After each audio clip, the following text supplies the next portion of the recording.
happens all the time. We are live on Facebook. Right.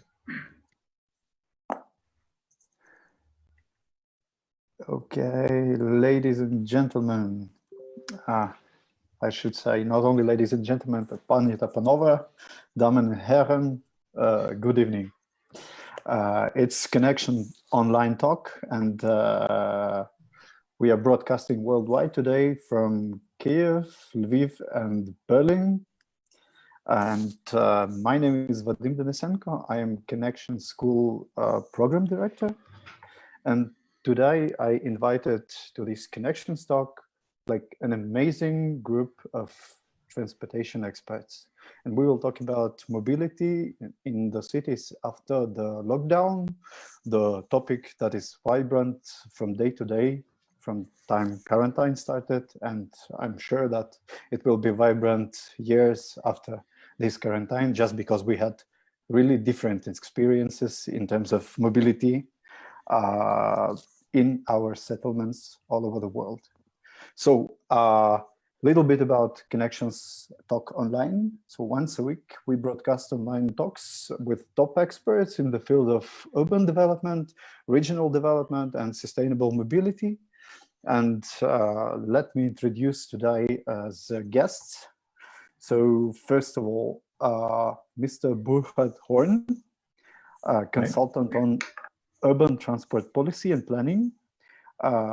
Since 2017, he had been working with a number of cities like Hamburg, Leipzig, Nuremberg, Münster, and for my pleasure, the city of Lviv.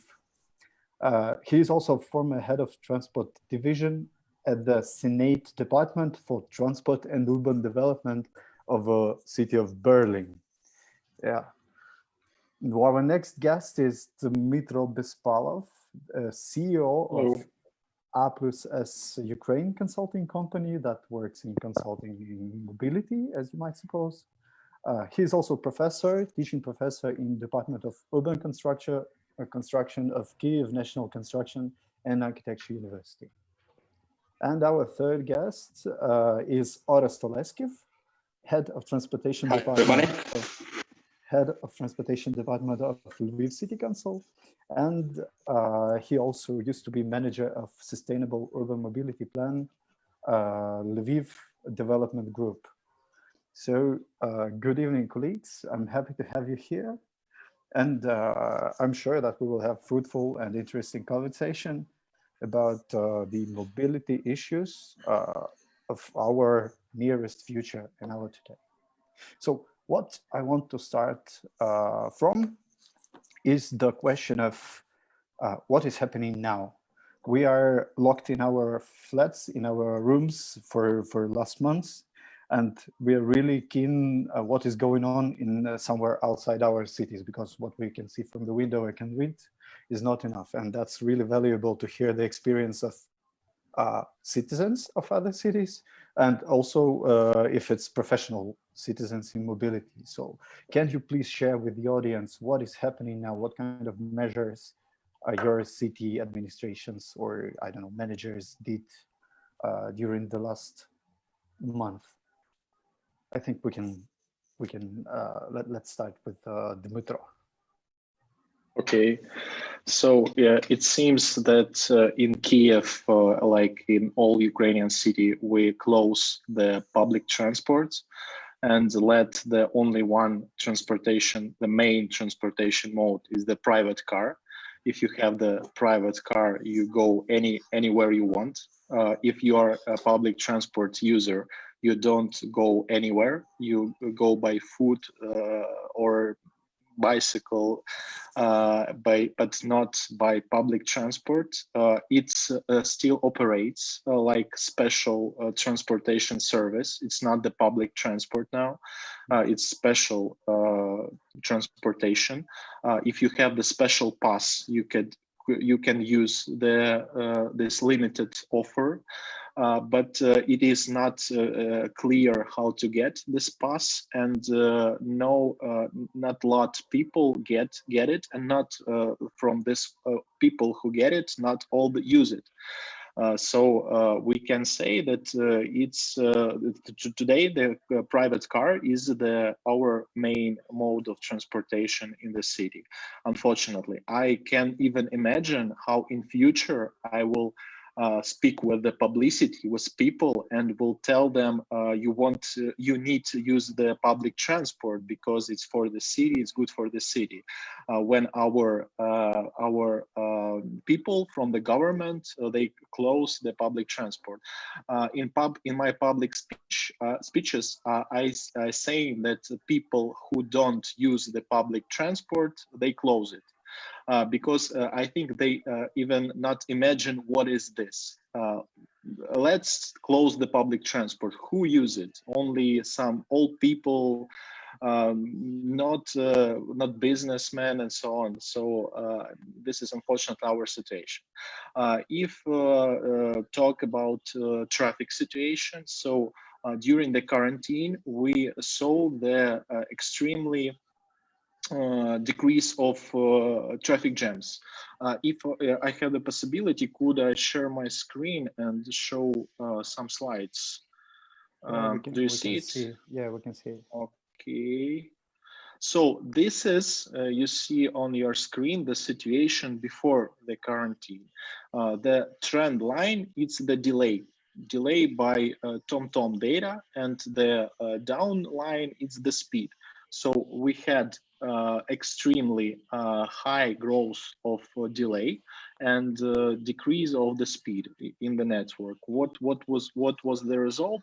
So Kiev was on the top 12 cities, congested city in the world by TomTom rating. It's 2019 year, previous year. And I wonder if we going up and above, for example, Istanbul this year. So it was like a surprise for me. But now the quarantine changed everything. And I want to show you this slide. So what we saw, it's the extreme role of one force. So 25% of cars they make the most delay for the all the network. So it seems like the delay in the network going up till some number of cars in the network. We believe that this extreme high delay, more than 50% daily, it's a number of cars more than 800,000.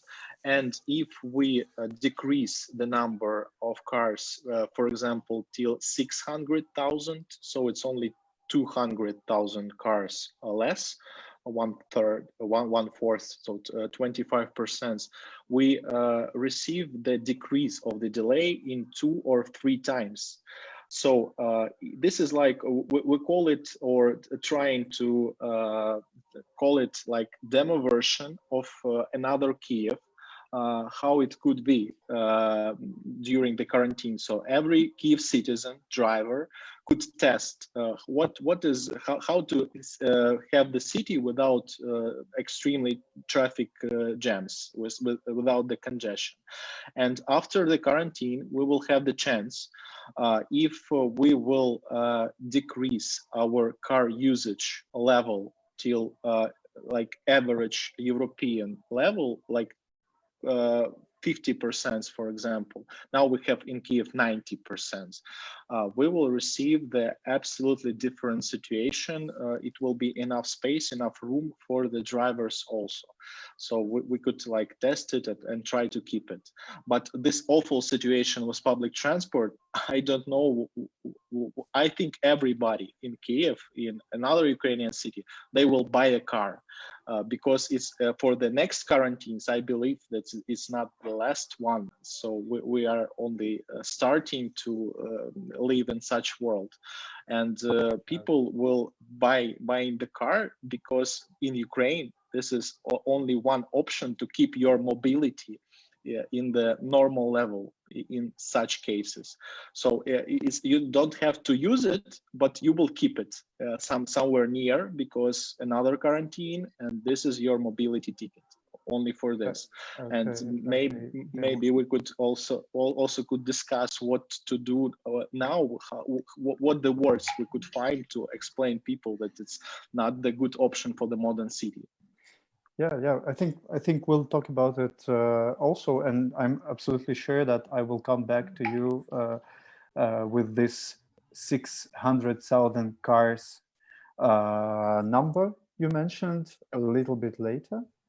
I also want to share some small piece of data with you. It's it's the data of the last cycling count in Kiev. It's an NGO, it calls U-Cycle. They count cyclists annually. And this year, during the quarantine, they did this, how to say, partisan type counting.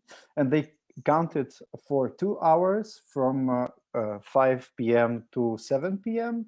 in 23 locations. And they do it from year to year, last 6 years. And this year showed that increase of bike usage is 2.5 times. So now this time during these 2 hours, people counted 500 and 5,500 bikes. And last year it was not more than 2,000. So that's the quarantine thing too for Kiev. But what about Lviv? Orest, can you share some info with us? How is it going there? Yes, hello everybody. Actually, our situation is quite close to Kiev because we have actually the same legislation, the same limitations as other cities has, but I think we also have some differences. I also prepared a few slides, mostly with pictures. So I'll try to show you.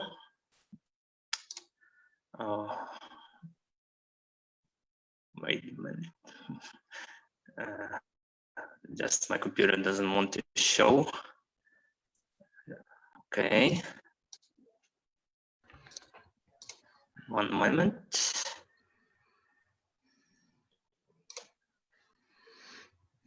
Okay, sorry, my computer doesn't allow to show my slides, so then I have to just tell you. So if you look in our city, also we had a quite big reduction of activity in the city. So finally, you could see our streets without traffic and transport, which is very unusual. Something you could see only maybe in January 1st or very early in the Sundays. And also, if you look at the data, for example, shown by mobile operators, for example, from Kyivstar, they showed that Lviv was one of the cities that stick to quarantine the most among the big cities. So it means that many people actually stayed at home, worked from home, and didn't move so much through the city. So, but still, we have some shift in the mobility. For example, we gathered some data from the streets, mostly from our traffic lights. So it showed, for example, like on some main streets like Lechakivska Street, the reduction of the traffic was from 800 cars in 1 hour to 500 cars, around 500 cars. So it's around 33% less traffic. But you could see it more clearly in the city center, where the reduction was almost 40% in the traffic. But at the same time, we also had some measurements of the pollution in different areas. And for example, on those streets like Svoboda Avenue, maybe you know, where is our opera theater. So the reduction of pollution there was more than 60%. And for example, on some streets like Lechakivska Street or Horodoyska Street, the reduction was around 40% of pollution. So it's quite significantly, actually. If you talk about the public transport, our situation is a bit different from, for example, Kiev, because biggest problem for Kiev was that the metro was closed. We don't have the metro, so our public transport continued to work, but of course we had quite a big reduction in number of the public transport which was going. For example, municipal buses, which are mostly big buses, the reduction was 50% in how they worked before the quarantine. And the private buses, they have stopped working quite significantly. So only more than only 25% of the private buses worked now during the quarantine. While, for example, in tram and trolleybus, the reduction is only in 25% less is given. So now electric transport gives the most of makes the most transportation. So it's actually also quite a big shift in the city because now people who use public transport, of course, it's much less than it was before. You know that only people who sit can use public transport. So it's not allowed any standing passengers, only seated passengers. And also there is a limitation on kind of only some professions can work, can use public transport. But at the same time, police doesn't check that much. So actually a lot of people, they still, even like are not allowed to use public transport, they still use it. Also, what was done in the city, we canceled all like privileges, free riding, for example, for people who are retired, also even for military people and all those categories. So now all passengers have to pay. So it also reduced one time, for example, the usage of public transport by the elderly people, which are the most threatened. At the same time, it gave more opportunities for people who work to use public transport. So it actually gave quite good results. And now we don't have very big queues for the public transport yet. Of course, people have to sometimes miss one or two buses to get where they want to. But at the same time, we have quite a big shift in usage.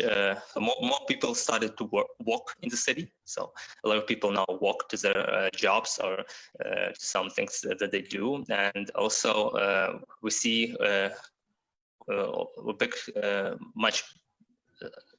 big rise in usage of bicycles, actually. Unfortunately, we don't have the data showing how it changed, but you could clearly see that a lot of more people are now using bicycles. And also like micromobility modes, like for example, electric scooters. People now starting to buy them. It's possible to buy them online. So you clearly see that people are now buying them. And also you could see a lot of bikes as well as the city because of different companies which provide food delivery. Yeah, like we have Uber Eats, we have Raketa now companies. You could see them a lot going around the city delivering food from restaurants. And also now what is quite interesting, we now have a new sharing system of scooters in the city. It was just introduced a few weeks ago. It's now working in test mode in the city center in one of the main streets where is the bicycle infrastructure. And it's like the kind of system which is working in Europe, where it's just scooters standing on the street and you can by the app take it and use it. And actually people use it. So it's not very cheap. I would say, but still people use it. And you could also clearly see that Next Bike is now become very popular. People use it for transportation, but many also use it just to spend their time, just to bike around the city because they have nothing to do. But still, it's now has become a very popular service. Okay, that's amazing that during the quarantine and all these limitation measures, scooter sharing operator could manage to, I don't know, introduce the system. Well, that's interesting. I should mention that what you said is using buses is allowed only in a sitting mode. So I will just throw the anchor to the next question, like after this one. So is it our future to sit in the buses only? It's like very comfortable, but I don't know, less convenient in terms of number of buses on the streets. Well, we'll talk about it. And Burkhard, I think Berlin managers are very known now, are very vibrant in internet with their solutions and their responses to quarantine. So can you share your opinion if it's as bright and good as we can read on a Guardian or whatever, or we want to hear critical view? Well, first, hello from my side, and thanks very much for inviting me to this interesting discussion. It's already very fascinating for me to see how big the differences are between Kiev and Lviv. I think that's something we'll talk about later. What can we learn for the strategies you both cities now maybe need after Corona? Berlin, of course, is a little bit different, but maybe more similar to Lviv than to Kiev. Berlin is a big city, 3.8 million inhabitants, and always in international comparison, also to other big cities in Germany, but also in Europe, always already had a quite high level of use of public transport, cycling and walking. Car use has gone down to far below 30% modal share, so something like 73–75% of all trips of the people living in Berlin are done by public transport, bicycle or by foot. And the situation now is, of course, we also had a lockdown. I think it wasn't that strong as in Ukraine. It wasn't really enforced quarantine for everyone. You still could go out for exercise and do a walk around the block, and a lot of people are still going or driving to work. And of course, shops were closed. Almost everything else which causes causes traffic, like cultural institutions, all the playgrounds, everything was closed. It's now opening up again, part by part, and with every week something else is opening up again. Of course, mobility went down in general quite a bit, starting mid of March, especially the first 2 weeks. In your impression, the streets were almost empty from cars. But still a lot of cyclists being around, and what Orest said about Lviv also happened in Berlin, that you had the imagination, people walk more, and actually they find out that they can walk around in their blocks, in their areas, to go to the next shops which were still open, and so on. I think we had a general reduction of mobility, I don't know, something like maybe 40–50%, which mostly had effect on public transport. Public transport went down from the normal level down to a use from something like 15 to 20–25%. But still, the service level was still up about around 75–80%, because the government said we still need public transport for the people who want to go to work, who have to go to work in relevant jobs. And of course, they should have the capacity should be that in public transport that they can use it without having fear to be infected. So social distancing should be possible still in public transport. Of course, that causes costs a lot of money to keep up this service level, and I think we'll have to talk about it later, what that means for a situation afterwards. Car use went down, but maybe not that as much as some had expected, something like 25, 30, 35% less. And that's also quite different depending on which part of the city you look. Cycling has at least stayed at the level it has been before concerning the numbers, and maybe has also even gone up a little bit in some parts, but we don't have reliable data on that to say this for sure. But let's say it has been stayed on the same level it has before the crisis concerning the numbers, which in relation to the mobility which has gone down in general, of course, means that in the modal share, cycling probably has grown in these times. What Berlin has done, besides keeping up quite a good level in public transport, is what you already mentioned, which is quite a hot issue in social media and so on, is putting up these temporary bike lanes, like also in other cities like Bogota and Colombia is happening. So for some streets, especially in the inner city, one of the districts decided to mark off very simple bike lines just with some yellow color and some signs, and took off space for the cars, or mostly a lane which was completely then dedicated to cycling, which of course is the legal frame is the special situation of the current crisis, that you can implement these measures easier than you could if this crisis wouldn't be.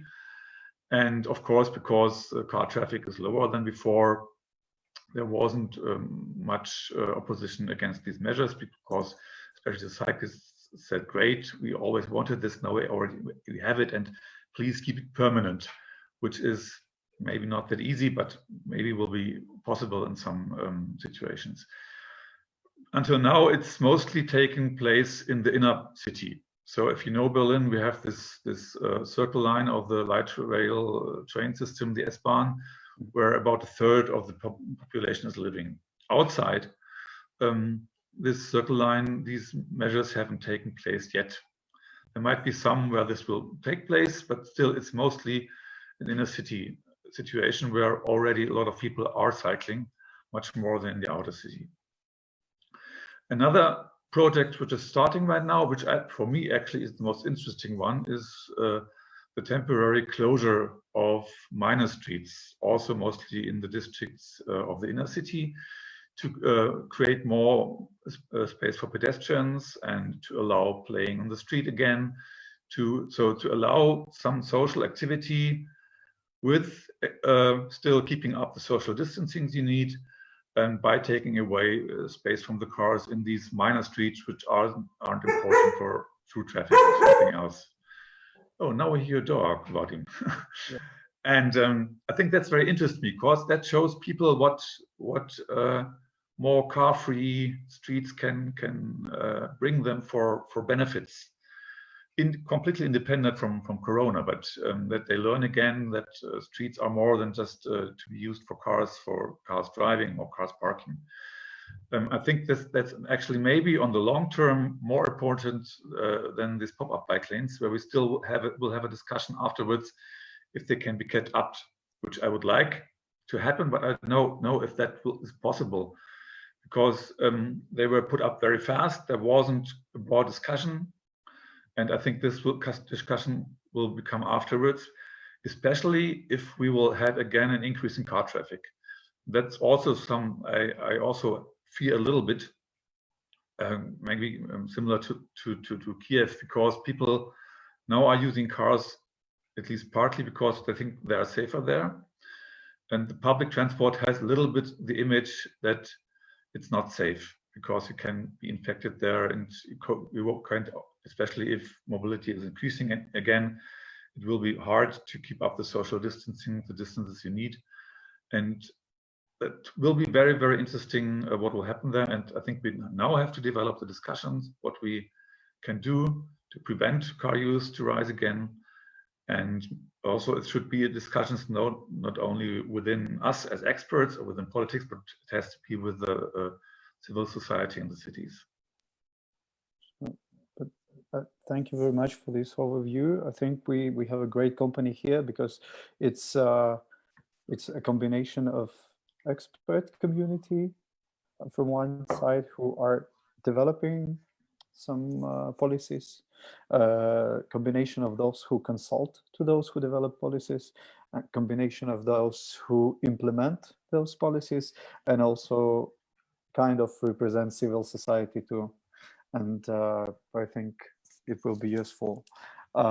What I wanted to say that you, Burkhard, started to talk about these pop-up bike lanes and closing minor streets. And so I've been searching, walking through internet to be prepared to this discussion. And what I've read, and also what I've read from Dmitry and his blog, and many others, experts in mobility, that these lockdowns have to be used as a window for opportunity. And many people who are so-called advocates of sustainable mobility would like to use it as a window for opportunity. And I want to share with you like this, some random articles that came to me, how this window of opportunities is used now. As in Milan, who would like to establish more cycling and pedestrian friendly streets, like Germany measures, New Zealand measures. Also, Dmitry, I think you posted that Berlin developed this temporary bike lane guide and how to establish it, and it's now available for free in German only, but still we all can use it. And what I want to say, what I want to ask now is, Ores, so I want to congratulate you first that the city just adopted new mobility plan, a sustainable mobility plan, with a set of, let's say, seven goals there, and it's very much sustainable goals. But how you react? Is there any COVID response activities in terms of infrastructure? Appeared it or not? Are you using COVID as a window of opportunities or not yet?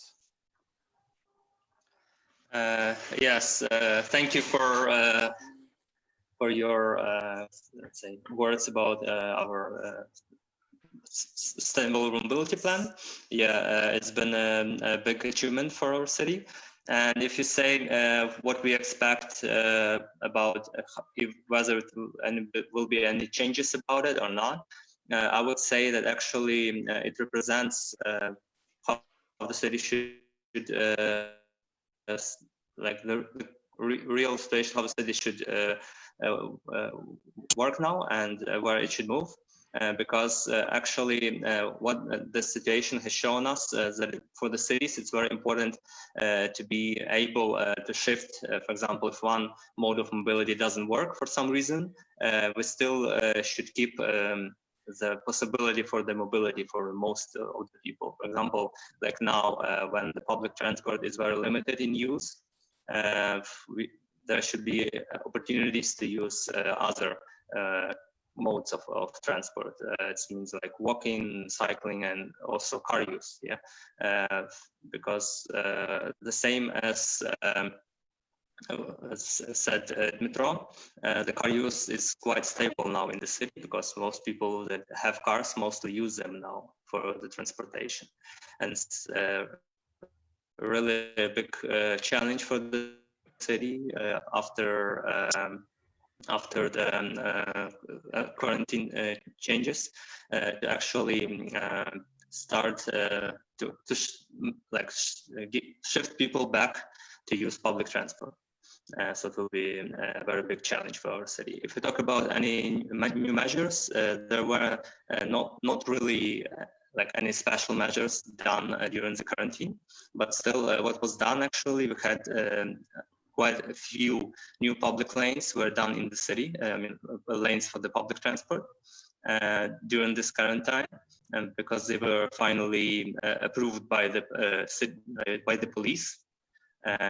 Some of them were approved in the wintertime. So now when there was a time to put new markings on the, on the asphalt, our city received quite a lot of new public transport lanes. It actually made some response in the city. For example, we received some a lot of letters. Some also deputies were against it because they said, "Oh, the public transport doesn't work now. A lot of people use cars, and you do for public, lanes for public transport." But still, if you look how it's used now, actually a lot of drivers, they keep to the lines. They actually don't use the lanes for public transport. So actually, we hope that after all the activities in the city will rise, we'll receive the free window for the public transport to work as good as it works now. I mean, what I'm saying about the good as it works now, also one of the opportunities that we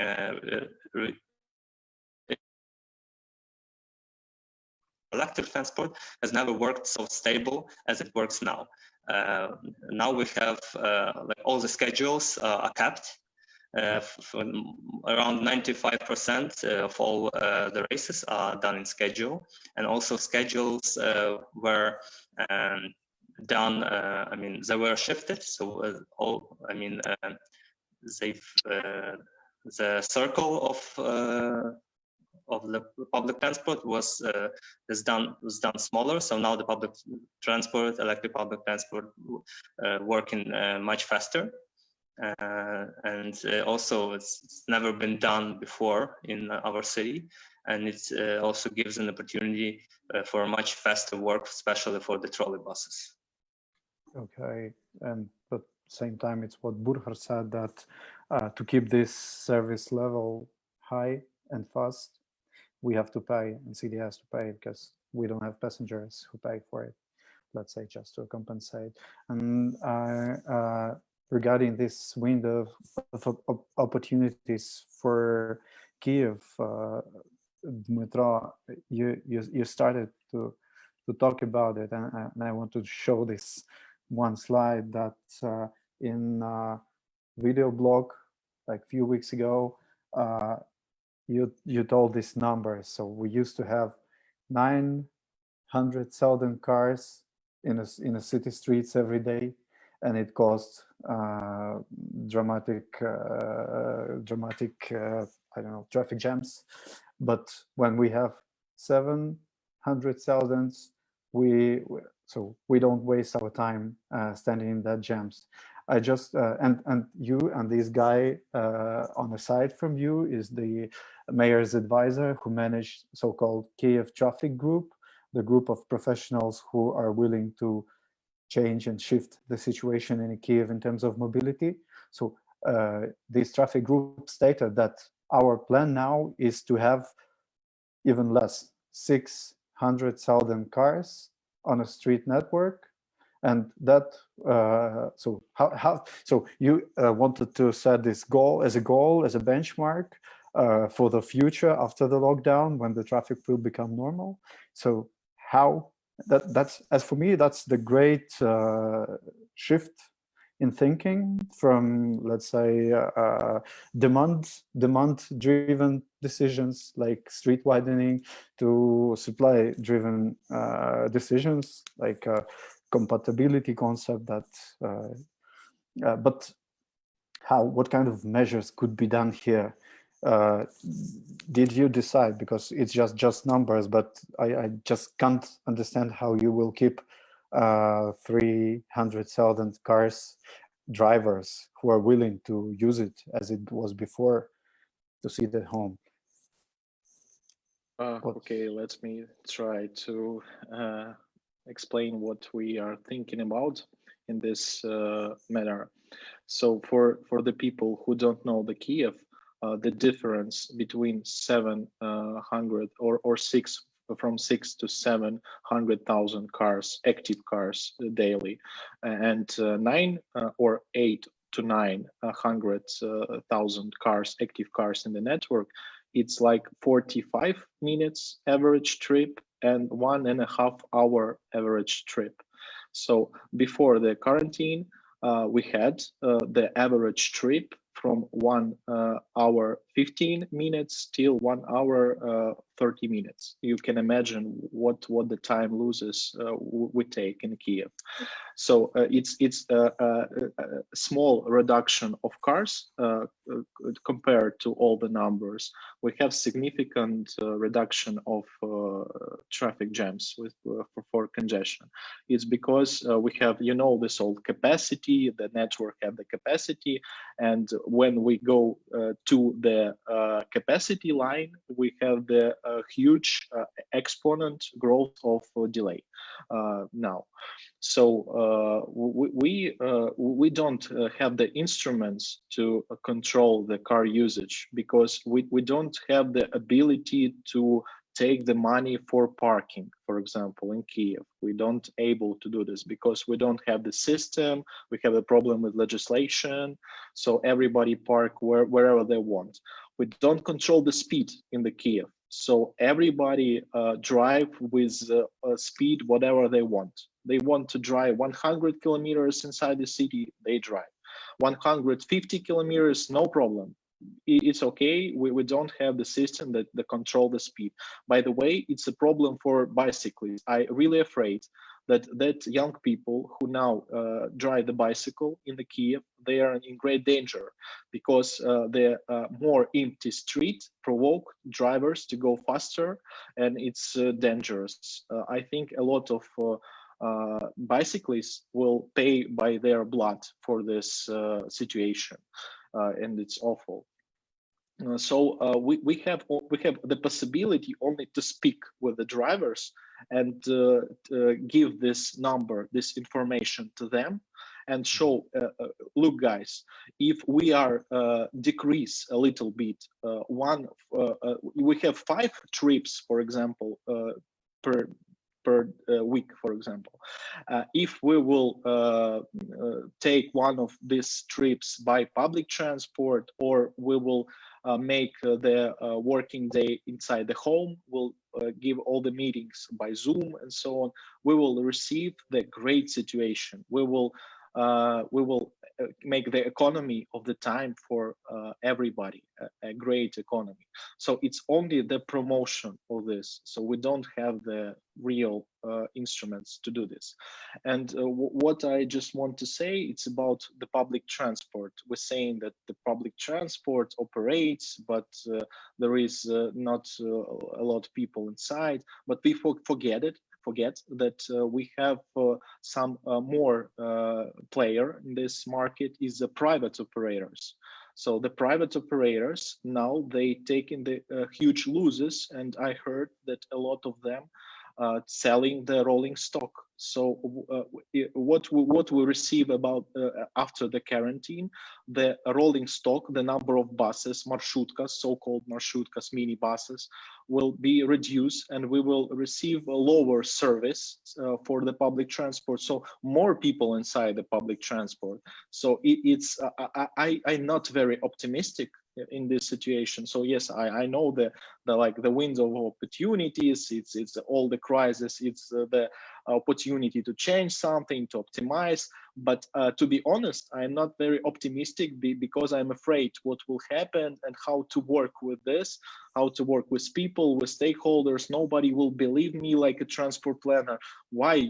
We should develop the bicycle network, but the car not control the speed, so the police not control the speed. You want to kill us. You want that we will drive the bicycle and the people on the car will kill us. So it's a problem, actually. I think it's a problem in understanding, because all the people in our government, they are car drivers. They see the city like from the wheel or from the window of their car, and they don't understand all this bicycle, public transport. It's some strange things. The normal people driving the cars. So we build the cities for the normal people, and this is the significant problem with this, with understanding. Maybe if we will somehow change it, this situation, and maybe we will receive the real changes in our cities, because now it's not very optimistic from my point of view.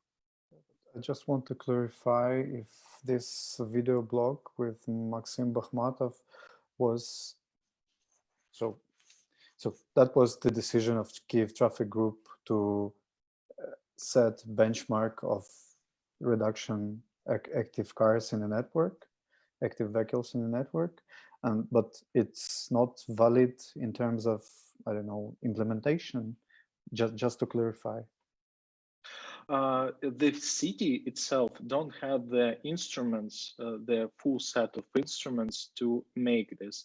So like the promotion, like the goal, like some view or vision, it works actually. But to have the real instruments to do this, to be honest, we don't have it. For the many reasons.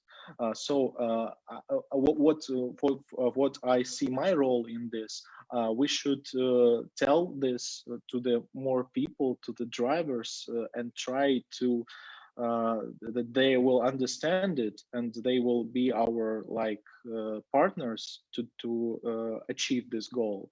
But to only to be the warrior that will try to keep the people not using the cars, especially in situation where when the people will buy the cars, because it's only the one mobility accessibility actually mode in Kiev in quarantine this regime and so on. So I don't understand how to do this. And what will have the problem is because Europeans will sell the dirty diesels for us, for example, and we will for the little money we will have the possibility to buy this dirty Volkswagen, for example, and drive around our cities. So in autumn we will receive the more cars, I believe, and the junction. I think we will fight with the Moscow for the city with the most congested in the Europe. It's my forecast, possible forecast. I hope that it will not happen, but it's possible. I can understand that very well, because I also don't think we should be too optimistic and not only talk about windows of opportunity. Of course, for Kiev, it's much worse situation than for us, and we don't have a problem that the Marshrutka stock is sold, because we have different structures. And what you just said about the cheap diesel cars, which will come to Ukraine, that probably come from Germany, if we will have this, what the automobile industry in Germany wants, because something like a bonus of 5,000 euros if you buy a new Tina car, then all the older cars will go to Eastern Europe. And that's a problem that you get from us. And I think public transport actually also for Germany is the crucial issue, because I just was on a webinar this afternoon where some guy from a consultant company named Civity told us about 3 scenarios he has put up, how public transport will develop in Germany, depending on how long the Corona crisis will be. The most optimistic one was if everything will get to normality already this autumn, which I don't think will be the case. Then in about 2 years, we'll be on the level we have been in public transport use before the crisis. But if we'll have another lockdown in autumn, which is possible, then it takes at least another year till 2023. And if it will take even longer, and then the shift of the public priorities will go even more to individual transport, be it car or be it bicycle, it will take at least 5 years. And that in a situation where we actually in Germany want more public transport because of the climate crisis and so on. And we have this big financial problem we are running in because of the fares that don't coming in, the revenues aren't as good as and public money, we don't have it infinitely, because we'll need it also for some social issues. And so we need a strategy now how to keep up public transport as good as possible And of course, we need more than also regulation for car traffic, which you don't have in Kiev, the possibilities, which of course in Germany, we have more possibilities. But we also have some mayors who say, well, let's reduce the parking fees for the next month because people need the car. It's easy to reduce them, but to make them higher again is much more harder. So we have also problems, not as much as you have, but we the bicycle can't solve everything. We can put up hundreds of bicycle pop-up lanes in Berlin, would be great, but they can't replace the public transport. I also want to continue, Burkhard, and add just a little bit of, let's say, information. So I highly recommend you to read Burkhard's article at his personal website about Corona and its both chances and risks that we meet. And I want to continue about this article. You, Burkhard, said in the article that those who talk about this window of opportunity, it's two sides. One side is the sustainable urban mobility advocates, but another one is, let's say, car lobby, and it's a window for opportunity for them too. And what they can do, they can fight and they can actually kill using this necessity state. They can kill all the policies that been developed years by years regarding climate change, like a climate change response that now help us advocate like sustainable solutions. What could be done here? How do you think? And that's the question to all of us, because I can show you like examples like this, like absolutely ridiculous, something that been ridiculous, let's say a year ago. It's Elon Musk's car tunnel, like car metro. Now it looks less ridiculous because you're separated, you're not in a crowd inside the bus. And I'm absolutely sure that all of you saw, I will not say this, all of you saw this lovely video where the supermarket is built for car users, and that's something that looked ridiculous a year ago, now become our reality, because people start thinking and considering this as the safe way to not to be infected.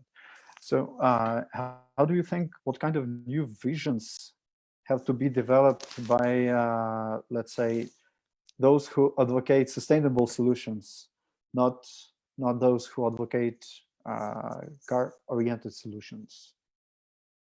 Your ideas, colleagues. I'm opening. Oh, we can't hear you, unfortunately. I haven't activated my mic, sorry. Yeah. Well, I'm not that optimistic, yes, but also I'm not that pessimistic that the visions from Elon Musk and so on will take place, at least I don't think in Germany and anyway not in Berlin, because I think the general discussion at least in Germany about necessities of climate change and the influence Fridays for Future has in Germany already on politics, I think the discussions are already so far that we won't have completely going back into the 60s or the 70s. That won't happen, but it still is. The problem is that how people will behave, and if it takes, these situations will take very long, and people get used to use their car again, which maybe in Berlin they don't use, just park it at the street and normally use public transport or bicycling, only use it if they're going on a holiday trip or so on. If they use it again every day, and that for a longer time, that changes behavior in a way that's hard to change again in favor of more sustainable transport modes. So what we have to do is, I think, as I already said, make the public transport as strong as possible and do what you can do to let people feel safe in public transport, even if it costs money. This money is much more better invested than in funds for the automobile industry that they can sell their cars better. But that's a political decision, which also in Germany will be very hard discussed. The second is, of course, that we learn some things, I think, right now, which are more frame conditions for public transport. We all learn that actually video conferences can work. Maybe we haven't used them that much before. In Germany, it wasn't that common before.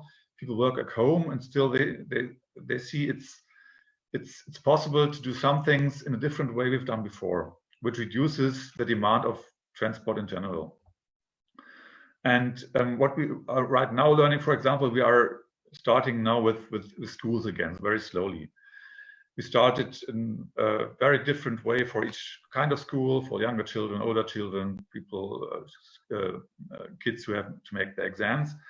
And that might be, again, a window of opportunity to learn that we may have more flexible starting times of school and of work, which cuts our peaks in public transport, which actually causes the problems concerning the demand of rolling stock and so on. And if we now learn from things we actually now have to live with because of the crisis, which can have positive effects on the transport demand and how to fulfill this demand also in the future, that might help us actually in reduce the demand of cars and to let public transport to be able to fulfill the demands we have. Another thing which I think is quite positive, that might, in one way, that people in Berlin right now learn that actually we have really good infrastructure concerning shops and things we need in our neighborhood. And they don't have to take your car to drive to the next big supermarket or mall kilometers away. This, I think, is an experience which is very good because people then learn that they can do some tasks they're doing every day in a different way than they've done before the crisis. On the other hand, Berlin is growing and we need more housing areas. And one strategy, of course, is where we still can densify existing quarters. It makes sense because then we have a city of short distances, people can walk and take the bicycles. We now have the first people who say, well, this density thing isn't as good because density causes more infection risks than if we have all our own house with garden. This actually, there's no research and no data which actually confirm this. Berlin has much lower infection risks and data than some rural areas in Bavaria. But still people think that way. And we have now to make clear it still makes sense to continue with strategies which for urban development, which create more mixed uses, more density, because that's also in favor for sustainable nodes and to get not in a way where car use is strengthened. Yeah, thank you, Burkhard. I just wanted to say that I really started to value my corner shop comparing to the time of 1 month before. Yeah, so idea of mixed use and polycentric cities with which fits most needs and working needs. Yeah, shows itself really good here, and also telework as well. Any lessons, colleagues? I mean, Dima, Orest, do you have any lessons from the state you live currently? By the way, I also work or make the meetings remotely. I'm making the lectures in the university remotely, but to be honest, I don't like it, or I don't sure that I like it. And with the first possibility, I want to meet with them offline. I really like the online and all these technical things. I have, you know, the phones, the laptop, the this thing. So, but I really miss for the walking through the city. I really like the meetings in different parts of the city center and walk, and you have the possibility to think, you know, the blood with the oxygen. So I really miss it. And I think when it will end, the quarantine, we will go to our regular life, and we will go to our use patterns of mobility in Kiev, I believe so. And what is our regular pattern? It's the growing of delays. So we are using the cars and receiving the growing of delays. How we will fight? We will develop the public transport. We don't have the possibility to buy a lot of new rolling stock, so we'll try to make faster the existing rolling stock. We will make the separate lanes, the system of controlling. I will try to explain the people that civil servants that responsible for the public transport should use the public transport, and it's important for me to explain it for the people. It's the reason of the quality of this public transport, and of course the bicycle infrastructure.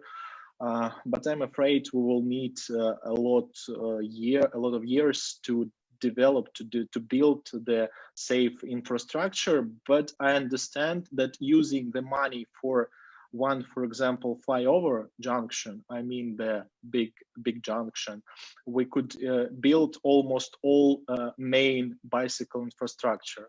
But Kiev, if you will review the master plan of Kiev, you will see the the paradigm of development of 70s or 80s with the highways, with the junctions, with all this stuff that was in the previous century, unfortunately. So we are like saying that we will develop the city like it was 30, 40 years ago. I think we will need a time to change it.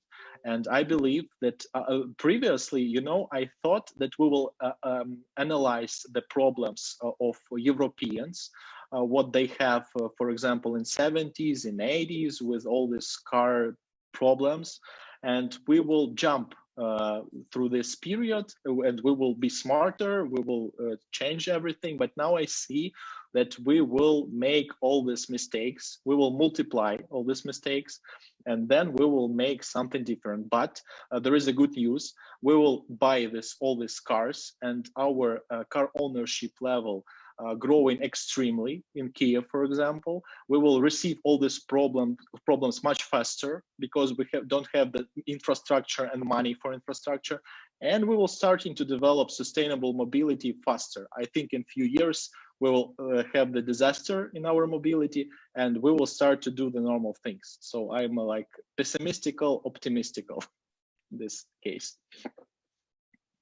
Okay, I can say we can hear you, Orest. Yeah, but I want to add before you start that I have this feeling that during the current time period, many people, like millions of people, experience something new, and it depends on us if we will communicate this good experience and, let's say, like Pavlov, to treat these people for their new experience, because many people in Kiev for the first time in decades tried to ride a bike.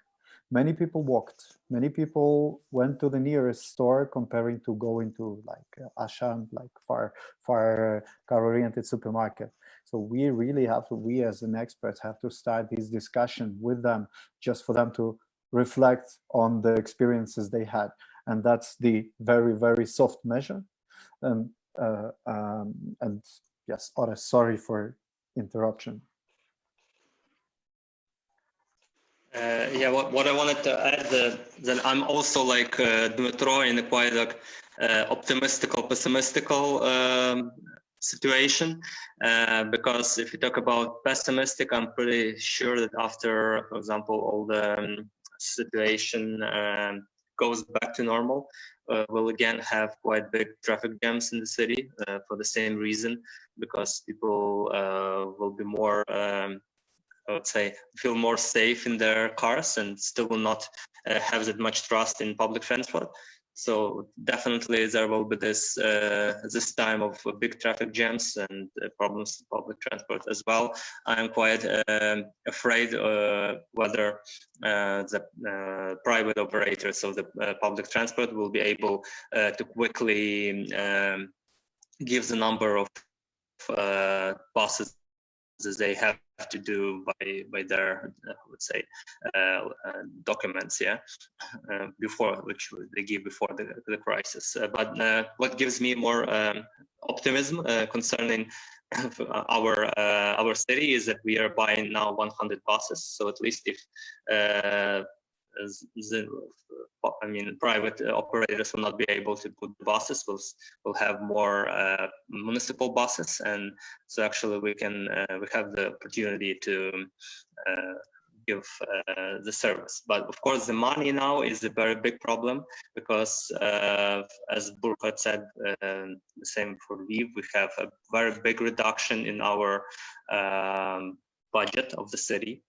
So exactly, even now we give much more money for the municipal transport to sustain their work, and I'm not very convinced that we'll have enough money in maybe 3 or 4 months. But but I'm not so convinced that people will buy a lot of cars, at least in the recent half a year or a year, because a lot of people lost their jobs. They get less money now. So if they haven't bought the car before, I don't think that many people will be able to buy the cars in the near future.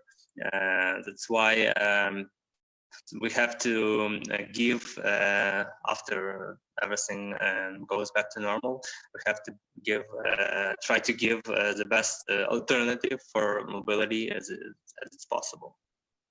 August, I just wanted to ask, so what we talk about is about as if everything will become normal and we will continue to live with the new circumstances of less money, let's say with the economics didn't work for 1 month and people lost their jobs. But we also have to consider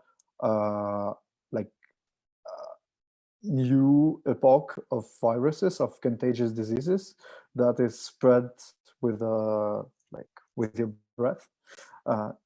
Is there any plans how to reduce numbers of people inside the buses, inside the trams? Let's say how Lviv thinks it could work. Are you going to, I don't know, sanitize everything? Are you going to, let's say, not allow people to sit only as you allowed now? Or what's the strategy here? I think actually, yeah, the cleaning and the sanitization will be quite a big goal for quite a long time. I think for a year at least. And I'm pretty convinced that, for example, the public transport restriction will work longer than other restrictions concerning even maybe work of restaurants or other businesses. So I probably think that businesses will open more quickly. Than, for example, will be allowed like all the public, I mean, all the people inside the public transport.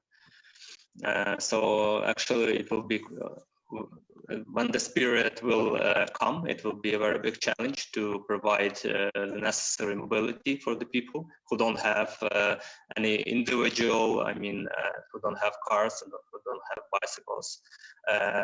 In this period, there will be not enough stock, I mean, rolling stock of public transport. So this will be the most problematic period. Okay, and we unfortunately lost Burkhard, but we have a question from those who are watching us on a Facebook. And we have a question regarding architecture and how can architecture interact and impact the spread of contagious diseases today. So any ideas regarding architecture, because we've been talking about mobility very much, that our audience is, many of our audience are architects and they are curious. Any thoughts? If not, we will address this question to next discussion to professional architects. Should we change so significant our like mode of life? So yes, it's awful situation with this COVID infection, but I think it's important for us to keep our minds like normal, and we will go through this quarantine, this situation. Definitely, we should prepare the next plan. What I'm thinking about this quarantine for Ukraine, it's also the disaster. The next quarantines, I believe that in future we will have some few of them minimum. We should prepare the plans. So now for the Ukrainian city is a chance to sit and write the plan for the next one and analyze what we did wrong and what we did right, and make the steps for another. Because I see from my point of view, we're making something and we don't understand what we're doing and what will be the result. So we should take the opportunity and make it. But to change significantly our life, I mean, architecture adopted for the quarantine, I don't know, the knowledge adopted to our quarantine, it's not the world where we want to live probably. Yes, we should do something with all this, but maybe not the significant change the cities and prepare for the sitting at home and whatever we should think. So I don't want that this situation influence on the architecture. So it's the architecture before the quarantine and it's the architecture after the quarantine. No, it's not a good idea, I think. I was off, I think, something like about 10 minutes because my Wi-Fi broke down. I hope you can see and hear me now again via my smartphone. Yeah, we can see you. Welcome back, Burkhard.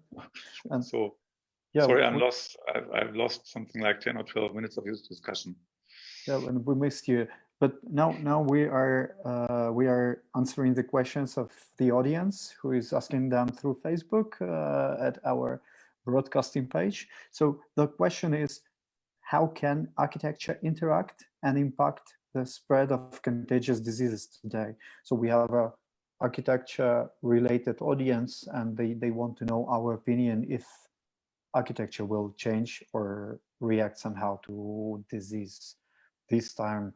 If you have any ideas regarding that, we would like to hear. If not, we will go to the next comment. I'm not an architect and not an expert in this. I know there's, I think, quite a big discussion right now going on within a lot of architects organizations about this issue. Of course, it's the way houses and flats are designed, but also it's a question of how the surroundings in your blocks, your quarters are designed. If there are possibilities for small parks, for recreation and so on. And I think it's not only an issue of the building, but it's an issue of urban planning in small scale. Yeah, Boris, please. Yeah, just recently we had a discussion with our main architect in the city about this issue. It was also an online discussion, and what we actually discussed is that we now more clearly understood this concept of the city of short distances, because it has now become very important for a lot of people, and a lot of people discovered newly neighborhoods. As you said, everybody now get more used to those shops that are near them, and a lot of people felt the importance for having some supermarket near their home or some other main services close by to where they live. So I think that the most what will happen is that this trend for city of short distances and I would say smart density would continue. And what also a lot of people understood is the importance of, for example, balconies or semi-private terraces, where you can actually spend your time like outside without actually very closely interacting with other people. So I think this trend will continue. So, for example, houses with terraces and more bigger balconies would develop much more. And it's the same as the importance of public spaces close to the home, where you can, for example, breathe some fresh air without going to some far away. It's very important now. Yeah, I should add that it's pretty old urban planning concept, and we should do this and without the quarantine and all this COVID situation. So we know before that we should create the city for the small distances and with all of this. So yeah, definitely. Maybe it will be a wide circle of people will understand it, but for the urban planners, it was no discussion and not the like question if we should do this or not. Yeah, these balconies, this is vibrating inside me, so I have got emotional response just only thinking about it. And we have one more comment, so I will vocalize it because those who are watching cannot see it. So we need to understand that changes in public transport after Corona in general generated is more difficult than before. So just to sum up, Vladimir would like to discuss if the social distancing have to become a main rule for public transportation in the future. How do you think? Is it something that will change or not? What about social distancing?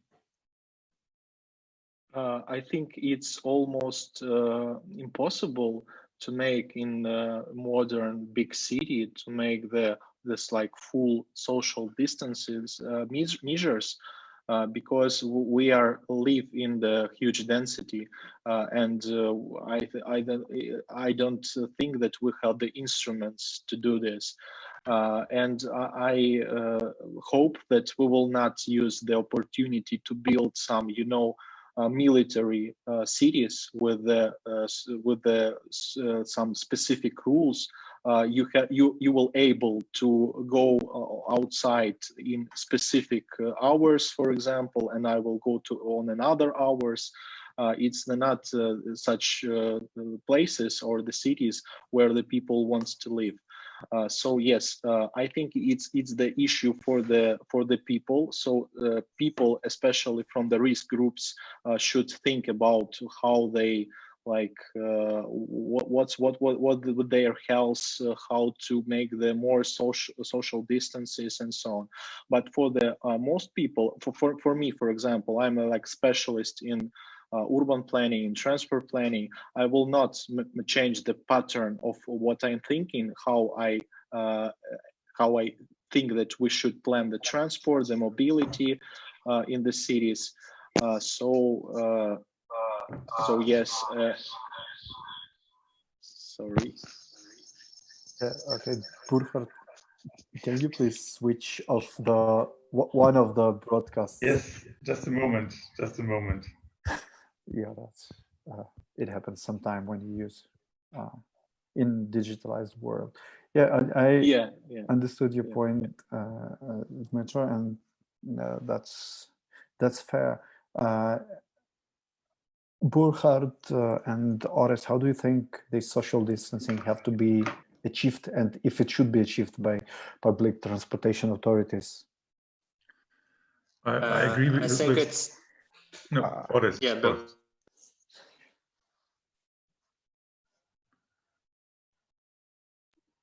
Okay,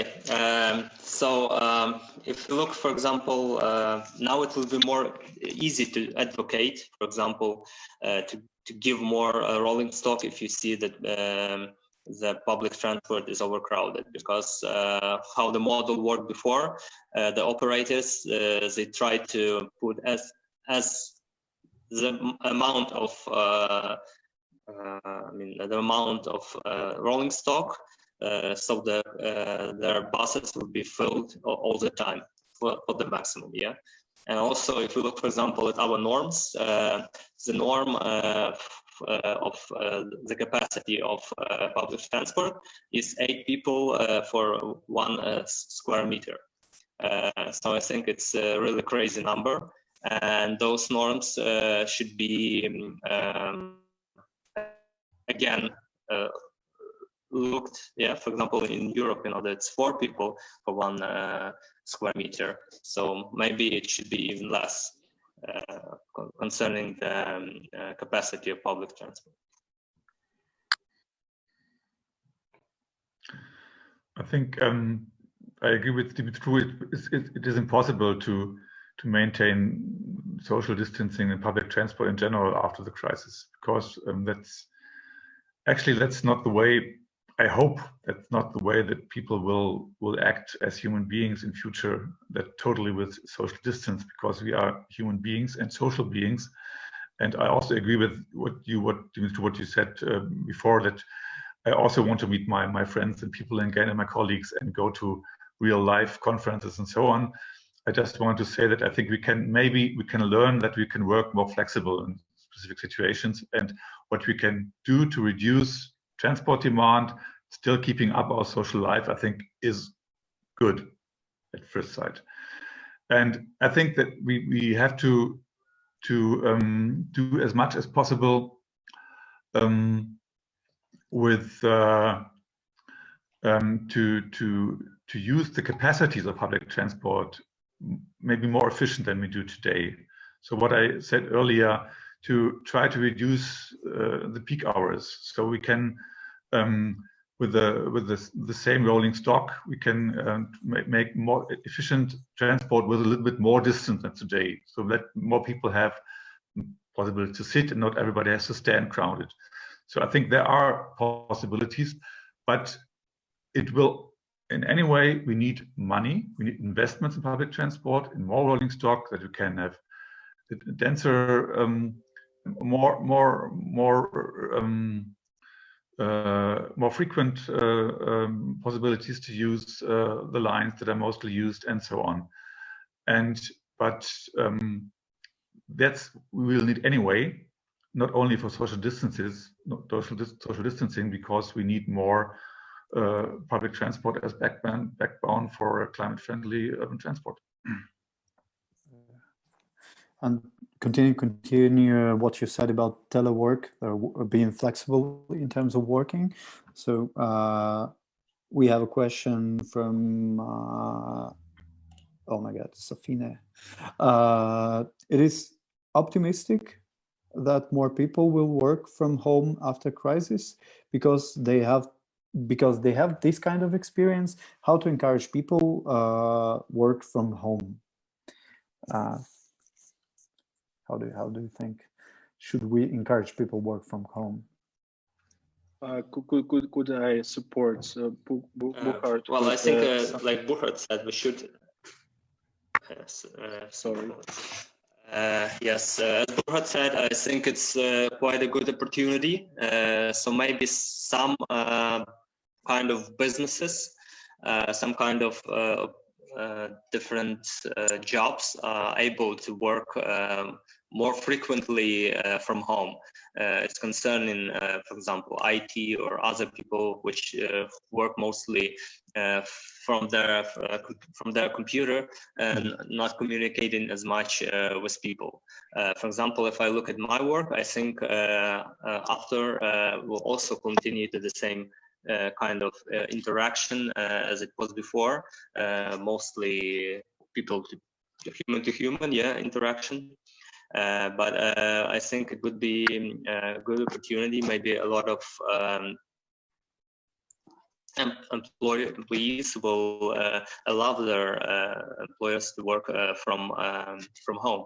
At least give opportunity for a few days to work from home or be more flexible with their working hours. Okay. Dima, you started. Yes, let me just support what Burkhard says. I mean the opportunity to make this like social distancing. I will show it. Do you see my screen? Yeah. So the blue, this is like surface. It's the time, and this is the number of trips of Kiev. You see, this is our rush hour, like a trip from home to work. And you see so much potential here, because if somebody will start the trip in 6 or 7, not an 8, for example, or 9, we will receive such less people inside the rolling stock.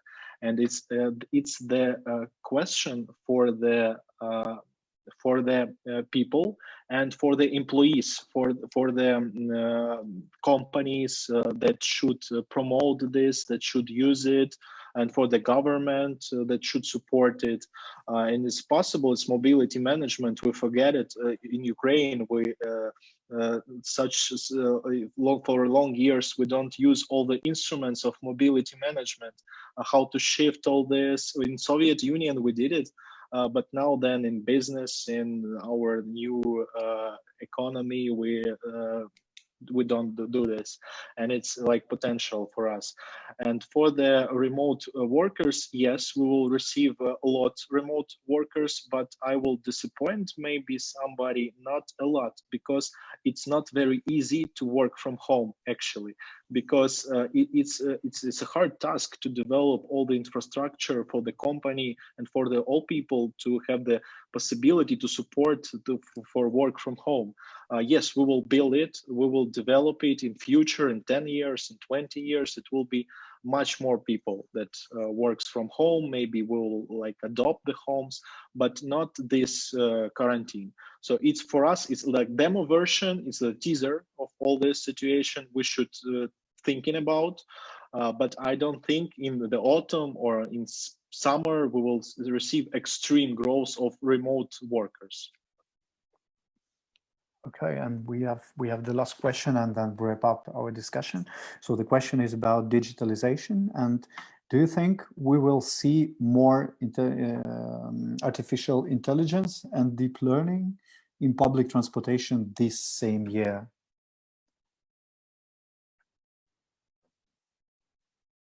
Artificial intelligence, deep learning. Well, we are. I don't think that. I think the public transportation very conservative field, and we have you know, like best practice, the good like examples how we should build it, and it's more like public relations now for us, for the PR, for the explaining, for the learning, for the education, not for the technical like issues. I don't believe that. I really like IT guys. I think that they rule the world now with all these things, but I don't think that they will significantly change how we move around the city. There's all this application like Uber. We have, by the way, Uber Shuttle. It's like our mini bus service, like specific. It's like crazy thing, but I will make the example. The smart. We were talking about smart cities, smart transportation, smart bus stop. In Kiev, for example, the smart bus stop means the bus stop with Wi-Fi, with solar battery, with USB. It's the smart bus stop in Kiev. But in Berlin, for example, or in each German city, the smart stop, it's a regular stop with the timetable, that and we see that bus will come in 10:50, for example, and bus will come in 10:50. This is the smart stop. The smart solution is the economy. This is like pragmatical solutions, not the, you know, all this technical because of technical. So I don't believe that IT now will change significantly the transportation or the mobility. They're changing, but not significantly. I agree, actually. I'm not an expert in artificial intelligence and deep learning. I don't know anything about it, so I just can answer from my experience. I think there's a lot of potential in digitalization and public transport concerning how to buy a ticket and have an integrated tariff, and to combine a bus trip with a bike share system, something like that. There's a lot of potential. But that's, I think that's it. And what is interesting, actually, that in Germany, the first public transport system, if you want to name it as such, which broke down during the crisis, were all these platform-based ride-pooling systems. They vanished from the market. And now the only thing they are now doing is paid by the public, is to offer rides for people working in hospitals at night and things like that. But their business model broke down.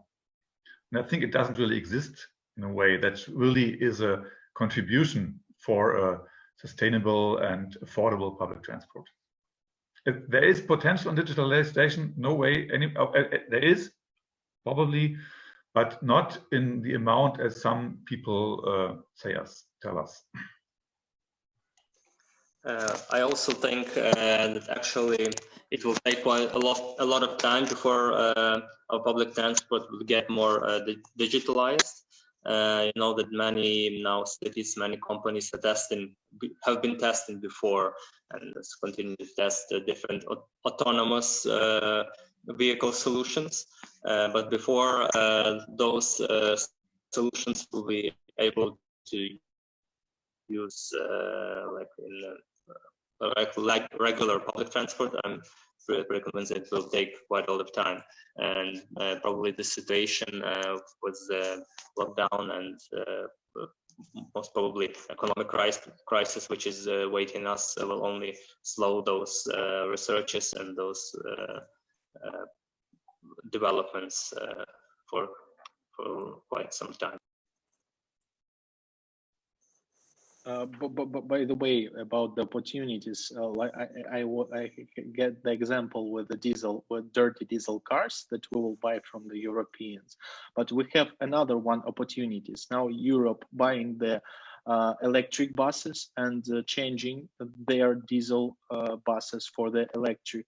And we have the opportunity to buy these diesel buses and develop the good public transport infrastructure for the low money, and it will be better for ecology, for us. It's about like smart solution, about like artificial intelligence. Yeah.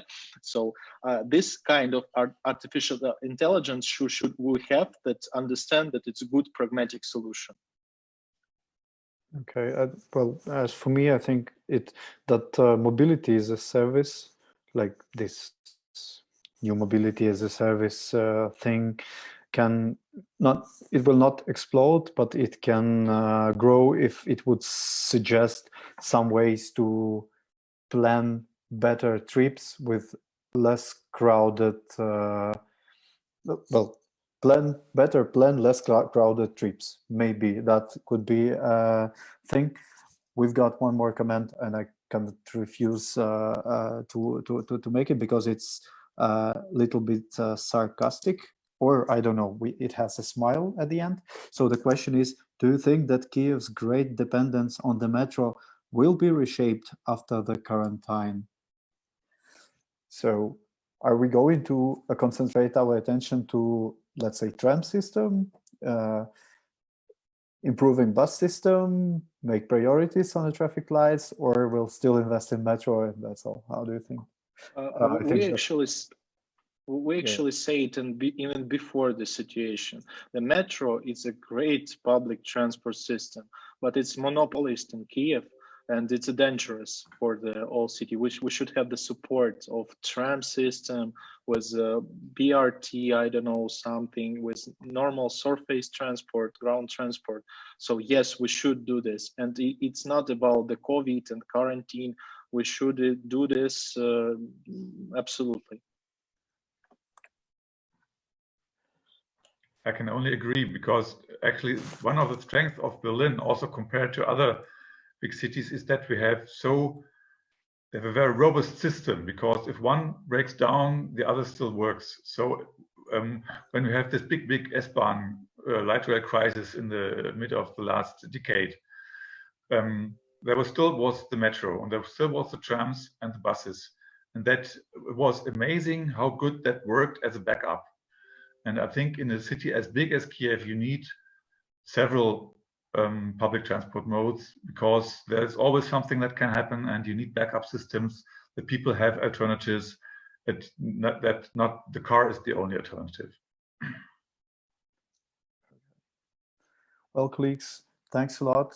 I will wrap up our discussion. That was the last comment, and I want to thank to all those who wrote their comments and who've been listening to us for hour and a half.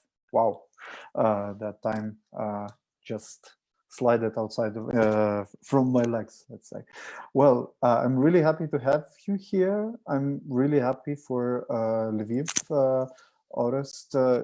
I'm sure that you're a great manager of public transportation department, and I want to congratulate City with this choice. Well, thank you very much, Burkhard, for your pessimistic optimism, and that you wisely link transportation, mobility, and urban planning in this talk, and you provided these links to us. And thank you, Dmitry, showing us extremum of Kiev. I hope city managers will be wise. We will try to do something with Kiev's master plan with less multi-level junctions and widening streets to fight this plan. And thank you to all those who've been listening. It was CANaction talk online from quarantine period. We will meet next time, May 5th, with again me and Urs Toman, who is co-founder of CANactions. We will speak Ukrainian and Russian the next time, and we will talk about our next educational program called Spaces. It's about special planning for amalgamated communities, the newly established administrative institutions in Ukraine. We are in the middle of decentralization reform now. So thank you very much. We'll meet you May 5. And colleagues, thank you for this talk.